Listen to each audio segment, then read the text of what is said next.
आज आपण बनवूया मिक्स डाळीचे सांडगे. तर त्यासाठी 1 वाटी हरभरा डाळ, अर्धी वाटी अख्खी मटकी, अर्धी वाटी मुगाची डाळ, अर्धी वाटी चवळी एकत्र डाळी सर्व मिक्स करून पाणी घालून स्वच्छ धुवून घेऊया आणि संध्याकाळी रात्रभर आपण भिजत घालूया.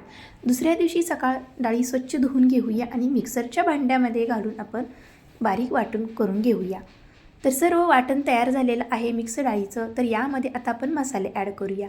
तर इथे मी हिरवी मिरची, लसूण आणि कोथिंबीरची पेस्ट घातलेली आहे 2 चमचे, चवीपुरतं मीठ, थोडीशी हळद आणि इथे लाल मिरची पावडर थोडीशी घातलेली आहे आणि गरम मसाला थोडासा आणि आवडीप्रमाणे बारीक चिरलेली कोथिंबीर. तर सर्व मिश्रण मिक्स करून घेतलेलं आहे.